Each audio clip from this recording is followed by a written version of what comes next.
নিজের সব ইচ্ছেগুলোকে, নিজের সব ভালো লাগাগুলোকে একটা বাক্সে বন্দি করে রেখেছেন, অথচ ওপাশের মানুষটা তার খোঁজ নেওয়া তো দূরের কথা, টেরও পেল না। আমরা যখন কাউকে খুব মন থেকে ভালোবাসি তখন নিজেদের উজাড় করে দিতে একটুও দ্বিধা করি না। তাদের একটুখানি হাসির জন্য আমরা নিজেদের প্রায়োরিটি, ক্যারিয়ার, এমনকি আত্মসম্মান পর্যন্ত বাজি রেখে দেই। আর আমাদের মনে হয় একদিন সে নিশ্চয়ই বুঝবে যে তার জন্য আমরা কি কি স্যাক্রিফাইস করেছি।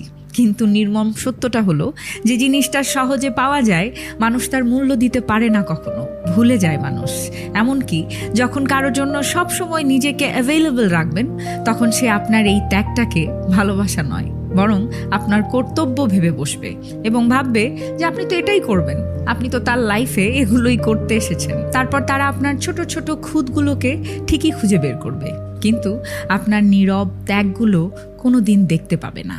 কাউকে ততটাই সময় দিন যতটা দিলে নিজেকে হারিয়ে ফেলতে হয় না, কারণ দিন শেষে যে মানুষটা নিজের যত্ন নিতে জানে না, সমাজ তাকে কোনোদিন সম্মান দিতে শেখে না। এখন বলুন তো, অন্যদের খুশি করতে গিয়ে আপনিও কি ইদানিং নিজেকে অবহেলা করছেন, বা অন্যের পেছনে হেঁটে যাচ্ছেন, কেঁদে যাচ্ছেন, গড়িয়ে যাচ্ছেন, নিজের শখ, স্বপ্ন সব কিছু বলে যাচ্ছেন, কিন্তু কাজে লাগছে না? আর এরকম একটা অনুভূতি যদি আপনার ভেতরেও কাজ করে থাকে, কমেন্ট বক্সে জানাতে পারেন হ্যাঁ অথবা না লিখে।